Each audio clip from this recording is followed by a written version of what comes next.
तर ती खूप चांगली वाटते. तारिणी दीर्घसंसार सागरस्या भवाच्या सागरातून मुक्त करणारी बायको असली तर ती खूप आपल्याला चांगली वाटते. लोकांना वाटतं मुलं असले तर खूप चांगले वाटतात. पण समजा आता मी बघतो आता कालच गेलो एका गावात, त्याला एक चार मुलं आहेत. एक मोठा मुलगा आहे तो खूप दारू पिते. दुसरा मुलगा आहे जिल्हा परिषदमध्ये कामाला आहे, तो आई बाबाच्या जवळ. तिसरा मुलगा आहे त्याची बायको रोज त्याची आई भांडत असते. आणि चौथा मुलगा आहे तो 24 तास दारू पिऊन घरच्या बाहेर आहे. मुलं किती आहेत? 4. उपयोगाला किती? ठीक आहे, मुलं आहे. मुलगा कधी चांगला वाटतो?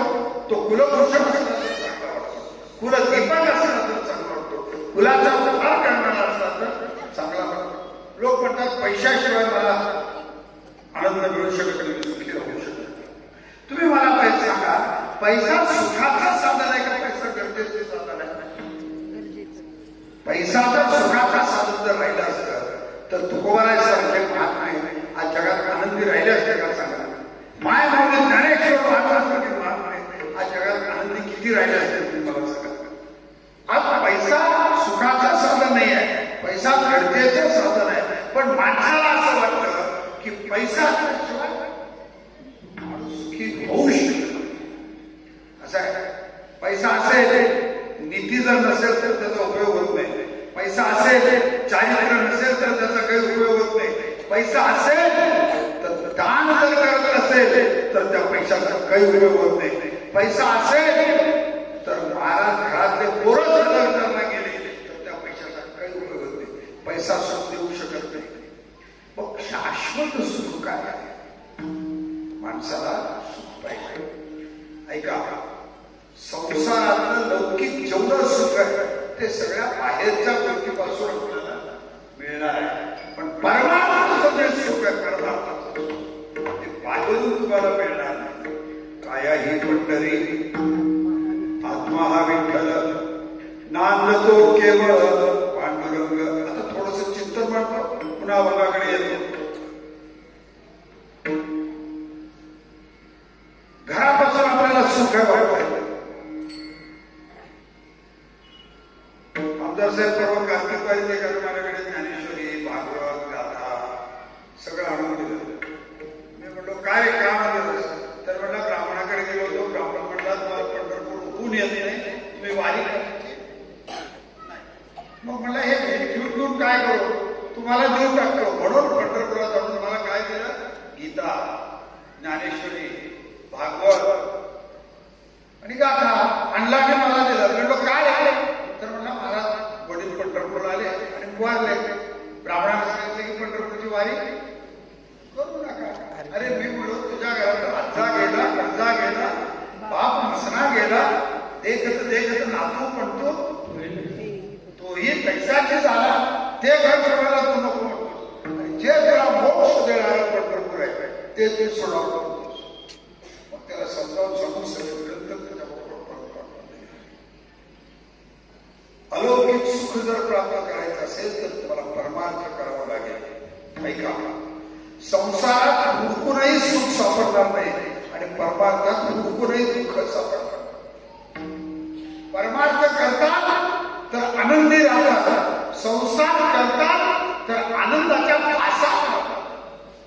आनंद मिळणार नाही, आनंदाच्या भासात राहतात. मग काय करावे लागेल? संसार कधी सुरू होईल? सुंदर पण सांगतात आजी संसार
रूप आहे.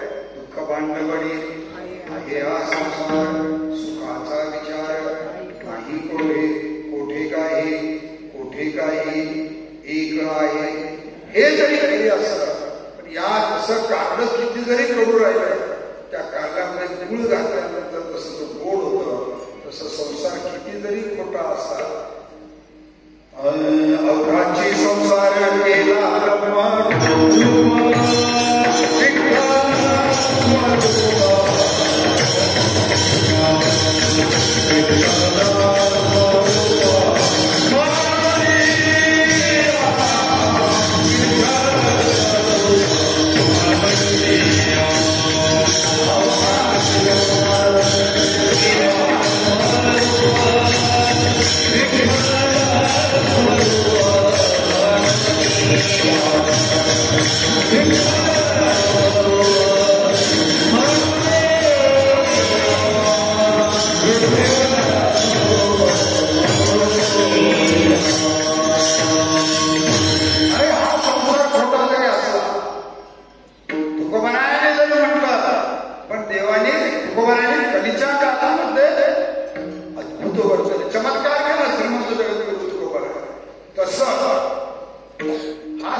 झाले